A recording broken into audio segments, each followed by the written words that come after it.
All right, I'm the flat rate master, and as an hourly tech, are you being judged fairly based on your billed hours? All right, so what do I mean by that? Well, let's talk about as an hourly salaried tech, you are still going to be judged based on your billed hours. There's no way around it. You can pretend otherwise, rationalize it in your head, etc., but guess what? As an hourly tech, you're still judged based on your efficiency and billed hours. It's the way of the world. It's a metric to judge technicians. It is. We're going to talk about whether or not you're being judged fairly on those numbers. And what I mean by that is hourly shops do not have, flat rate techs to hold them to make sure they bill for the technician's work. What do I mean by that? Well, let's talk about simple things. Service writers, if you're a flat rate tech, service writers will tend to cut labor before they cut parts. And when you're a flat rate tech, you're going to see that and be, let's just say, upset. But in an hourly shop, you may never even know it because you don't pay attention to those kind of numbers. You may or you may not, but you may see a job that went from 6 hours to 5 hours because they were trying to get the job. Do a thought experiment with 11 hours. Let's say in order to get the job, they cut it down to 10 hours. So you do that job in 10 hours. Well, you're 100% efficient, right? Well, if you got paid 11 hours, you'd be 110% efficient on that job. Think about that when it comes time to ask for a raise. They're cutting hours. For y'all, it doesn't matter as far as how many hours are billed, and it just doesn't matter because you don't get paid like that. But on the side of you're being judged on that efficiency, and they're cutting that, because if they cut it on this ticket, they're going to cut it on another ticket. Ask any flat rate tech. If you've got a service writer that's cutting hours, they're going to do it over and over and over again. And as a flat rate tech, you're going to watch your tickets. You have to, as a hourly tech, watch that too, even though you're not paid flat rate, simply because you want to raise and your numbers don't look that great because the service writers are doing that. That's going to be an issue for you because they're cutting your billed hours and your efficiency is going to, not be as good as it should be. Now, a simple way around that for anybody that actually does this kind of stuff is you modify the dollar amount, not the hours. I know it takes a little bit more work, but that's the right way to do it for both your technician and your shop. Let's say that 11-hour job, your labor rate is $100. Make math easy because I got to do it in my head. So that is $1,100 of labor. You cut $100 off of it because you drop it down to 10 hours. You screw the tech, even though he's not being screwed, he still gets paid the same amount no matter what. But all you got to do is change the dollar amount to $1,000 instead of $1,100. And, he doesn't lose that hour of efficiency that you just took away from him for making a sale. And I can tell you from experience that they'll never do that because your profit is based off of the number of hours billed. And so you cutting the $100 off of it, it's $100 off the top because you still have the loaded labor rate of your cost of your technician. And if you take 11 hours and only bill for 10, it increases your effective cost of labor. So that's one of the reasons why it doesn't get done. It should be done though. Regardless of your shop situation, it should still be done. So your numbers are accurate to what you're performing versus what the shop is actually billing for is not your concern. Your concern is how efficient are you in your job, and that's screwing you. Something else to look at when it comes to hourly techs is, there's a meme, I'll get you on the next one. Flat rate techs know exactly what I'm talking about.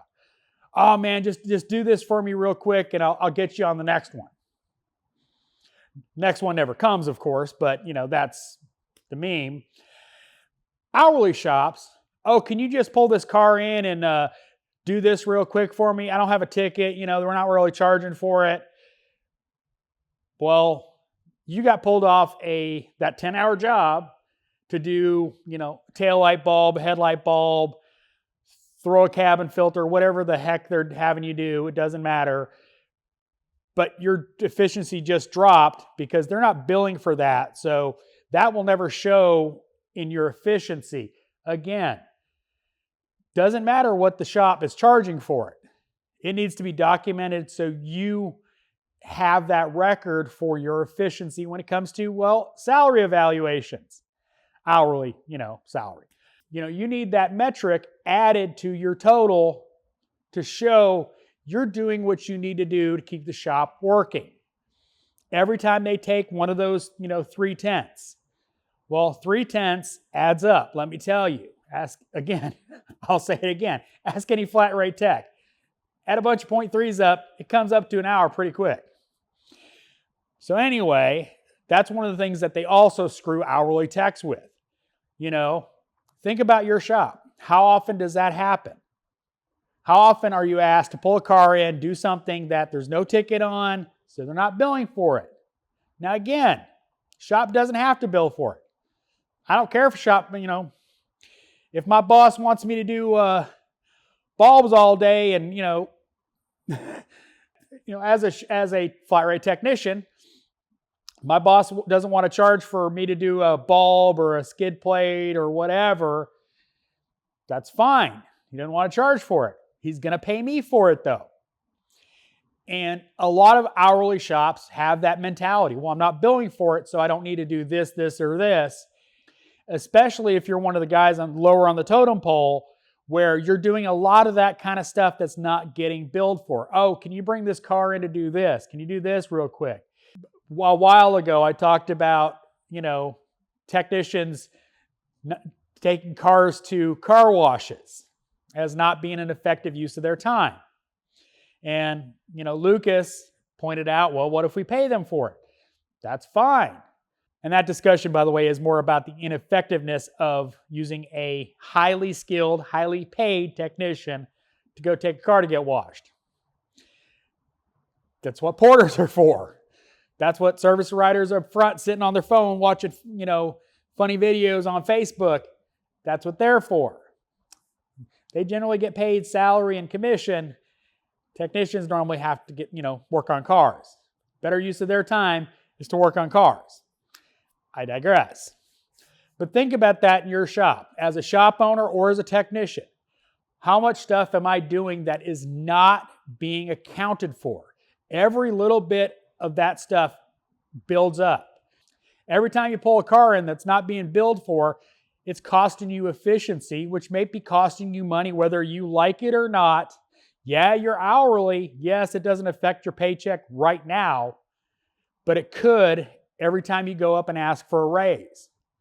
If you're spending all day doing free work, one, it's a bad, situation for the shop because they're just losing money on you. But two, just little bits of here and there is costing the shop money. So every time you do one of those things, it might be costing you money down the road. So just something to think about on both sides of the fence. As a shop owner, if you're looking at your technicians and they're billing, 60% efficiency, look at your billing. See if it's on the front end's problem where they're giving away too much stuff. I mean, it's a two-way street. We talk about efficiency in a flat rate shop because we want to keep working as flat rate techs, but look at your efficiencies up front. Are they discounting too many tickets by taking away hours? Or are your guys just slow? That's for you to decide as far as a shop owner, but something to think about. Now, the technician end, as a technician, you should be tracking your hours anyway, regardless of how you get paid, whether it's hourly with some sort of commission, which is flat rate with a guarantee, or flat rate. all those pay systems, you should be tracking your hours. Remember, whether you like it or not, you are judged based on your billed hours. So keep that in mind. So I hope you found this video helpful. As always, thanks for watching. I am the Flat Rate Master.